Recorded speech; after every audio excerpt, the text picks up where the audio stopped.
Hello मेरे प्यारे viewers, कैसे हैं आप सभी लोग। आशा करती हूँ आप सभी लोग अच्छे होंगे। कहानी के लिए मेरे चैनल को सब्सक्राइब कीजिए, कहानी को लाइक और शेयर ज़रूर कीजिएगा। और कहानी कैसी है प्लीज़ कमेंट बॉक्स में ज़रूर बताइएगा। कहानी को लेकर कोई भी राय या सुझाव हो वो भी कमेंट बॉक्स में ज़रूर दीजिएगा। तो शुरू करते हैं हम आज की अपनी कहानी।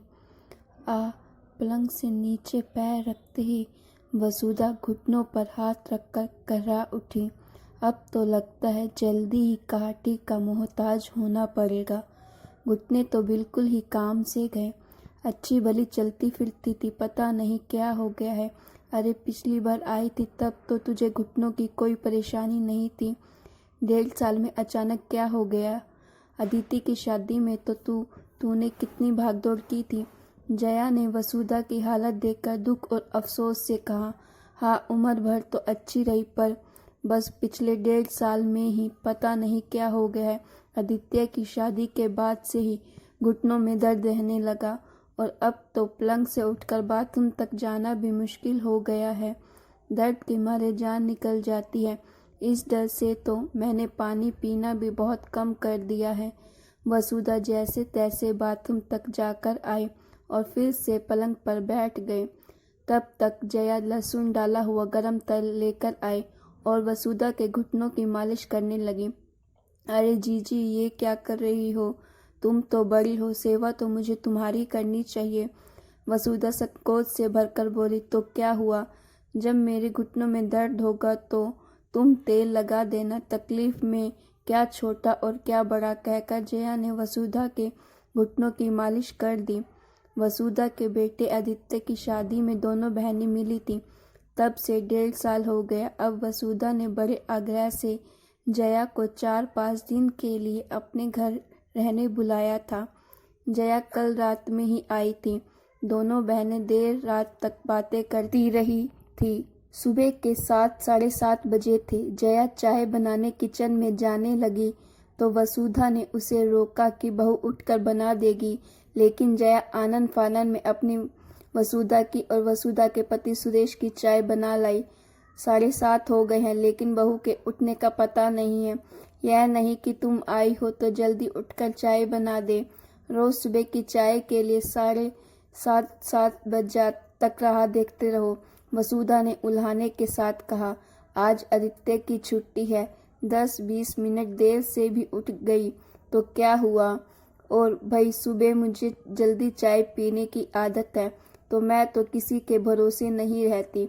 अपनी और उनकी चाय खुद बना लेती हूँ और पेपर पढ़ते हुए या बगीचे का काम करते हुए गरम गरम चाय का मज़ा लेती हूँ। जया ने कहा। हमें अगर सुबह 5 बजे या और किसी ऐसे समय चाय पीने की आदत हो जो आदत दूसरों के लिए सुविधाजनक ना हो, तो फिर हमें यह काम खुद कर लेना चाहिए, बजाय दूसरों के बनाने का इंतज़ार करने और उस पर चिढ़ने के। जया ने गंभीर स्वर में कहा। 15 मिनट बाद ही बहू यानी अन्नू रसोई में आई तो चाय के बर्तन देखकर झेप सी गई। कोई बात नहीं अन्नू, चाय पी चुके तो क्या तुम्हारे हाथ की बनी हुई फिर से पी लेंगे। अब बताओ सब्जी क्या बनानी है? जया ने कहा। अन्नू के मना करने पर भी फटाफट सब्जियां निकालकर धोकर काटने लगी। तभी आदित्य भी किचन में आ गया। सुरेश भी वहां आ गया। अन्नू वसुधा को कमरे में ही चाय दे आई। बाकी सब ने किचन में बैठकर साथ में चाय पी। जया नाश्ता और खाना बनाने में समान रूप से अन्नू की मदद कर रही थी। साथ ही पुरानी बातों का दौर और हंसी मजाक भी चल रहा था। अन्नू भी खुलकर हंस रही थी। वसुधा के कमरों तक सबके हंसने बोलने की आवाजें जा रही थी। अन्नू की आवाज सुनकर वसुधा को आश्चर्य हो रहा था। अन्नू वसुधा से तो कभी इतनी बातचीत नहीं करती। महीनों से तो उसने उसे हंसते मुस्कुराते भी नहीं देखा था। जब सबके खाने का समय हुआ तब वसुधा ने नहाने जाने की बात की। अन्नू ने सबका खाना परोसा। वसुधा के लिए नहाने का पानी रखा, कपड़े बाथरूम में रख दिए। नहाने के बाद वसुधा पूजा करने बैठी। अन्नू सबको खाना भी परोसती जा रही थी और वसुधा के लिए पूजा की तैयारी भी करती जा रही थी। कभी पानी देना, फूल लाकर देना, चंदन घिस देना, भगवान का चरण अमृत तुलसी चौरे में डालकर आना। पूजा के बाद भगवान जी का तौलिया धूप में सुखाकर डालना। फिर वसुधा को खाना खिलाकर तब अन्नू ने खाना खाया। खाने के बर्तन आदि समेटते हुए अन्नू को 2:30-3 बज गए। शाम को जया ने अन्नू और आदित्य को बाहर घूमने भेज दिया। दोनों का चेहरा खिल गया। महीने के बाद वो घूमने जा पाए थे। हमेशा तो खाना बनाने, सुरेश और वसुधा को परोसने तक में ही इतनी देर हो जाती कि अन्नू मायूस होकर जाने से ही मना कर देती। अब भला रात में 9 बजे घूमने का समय ही कहाँ रह जाता। आज जया ने कहा रात में वह कुछ भी बना लेगी और वसुधा और सुरेश को खिला देगी। जया ने देखा वसुधा को अन्नू का जाना अच्छा नहीं लगा। घर में मेहमान आए हैं और बहू यूं घूमने निकल गई। वसुधा के स्वर में नाराजगी थी। मैंने ही उन्हें भेजा है, वह तो जाने को तैयार भी नहीं थी और मैं कोई मेहमान थोड़ी हूँ, जया ने कहा। दूसरे दिन जया ने वसुधा को जल्दी नहाने और पूजा करने को कहा ताकि वह भी सबके साथ बैठकर खाना खा सके। बड़ी अनिच्छा से वसुधा नहाने गई। उस दिन अन्नू का काम से 1:30 बजे ही फ्री हो गई तो जया ने उन दोनों को पिक्चर देखने भेज दिया। दोपहर में आराम करने वसुधा और जया पलंग पर लेट गई। वसुधा फिर घुटनों पर हाथ फेरते हुए कहराने लगी, पता नहीं क्या जानलेवा बीमारी हो गई है। मैं तो अपनी जिंदगी से तंग आ गई हूँ। न चल पाती हूँ, ना ही कहीं आ जा पाती हूँ। बस इस कमरे में कैद होकर रह गई हूँ। वसुधा फिर अपने घुटनों का रोना लेकर बैठ गई। तुझे सांस नामक बीमारी हो गई है वसुधा, और कुछ नहीं। अचानक जया बोल उठी। क्या? वसुधा चौंक गई। हाँ, और यह बड़ी भयानक बीमारी है। एक बार यह रोग लग जाए तो उम्र भर पीछा नहीं छोड़ती। जया के स्वर में हल्का सा व्यंग था। क्या कह रही हो दीदी? तुम भी ना, वसुधा चिढ़ कर बोली। मैं ठीक कह रही हूँ, तुझे कुछ नहीं हुआ है। मध्यम वर्गीय भारतीय घरों की सासों के साथ यही होता है।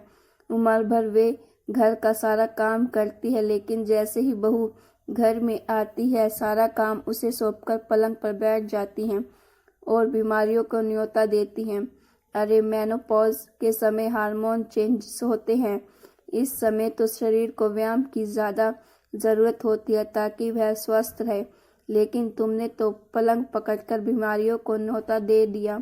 उम्र भर घर का काम करने के बाद अचानक शरीर एकदम निठल्ला होकर बैठ जाए तो क्या होगा?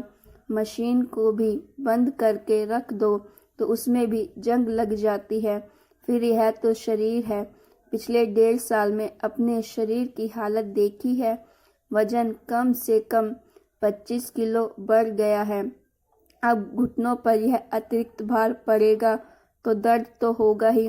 मोटापे से घुटने खराब और आगे मधुमेह को आमंत्रण, और फिर कोसती है बेचारी बहू को कि इसके आने से ये सब हुआ।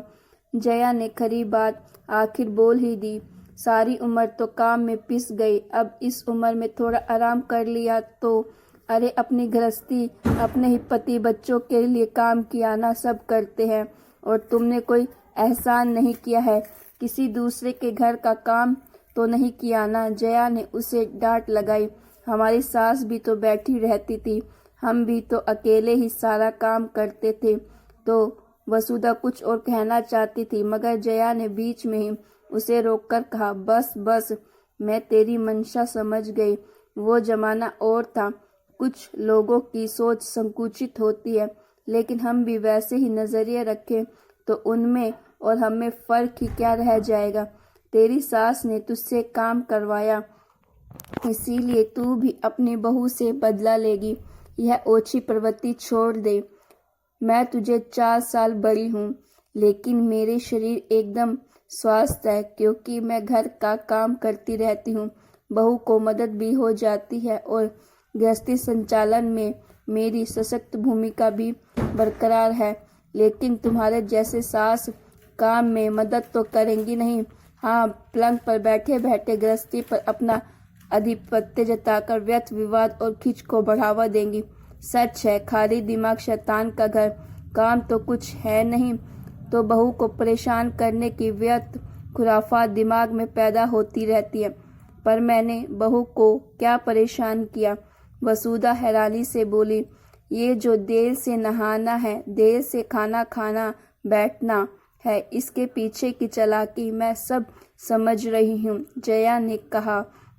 तो वसुधा ने सक पकाकर सिर झुका लिया। देख, बहू के भी अपने सपने हैं। खाली बैठकर तेरे दिमाग उल्टी दिशा में चलने लगा है। तू जानबूझकर उसे काम में उलझाए रखती है ताकि वह आदित्य के साथ बाहर न जा पाए। तू अपने दिल की कुटन अब उस पर निकाल रही है। यह ठीक नहीं है। किसी दिन अगर वो दोनों अलग हो जाए तो फिर ये घुटनों का दर्द लेकर ही सारी गृहस्थी तुझे अकेली ही खींचनी पड़ेगी। तब उसे मत कोसना। शरीर तो काम करने के लिए होता है। रविंद्रनाथ टैगोर ने भी 70 वर्ष की उम्र में जाकर चित्रकारी सीखी और चित्र बनाना प्रारंभ किया। वो अगर उम्र की सोचते तो इतना नाम नहीं कमाते। अंतिम बात करने तक जया का स्वर काफी हद तक शांत हो चुका था। वसुधा सोच में पड़ गई। जया दूसरी ओर मुंह कर सो गई। थोड़ी देर बाद वसुधा पानी लेने किचन में गई। जया ने चुपचाप देखा।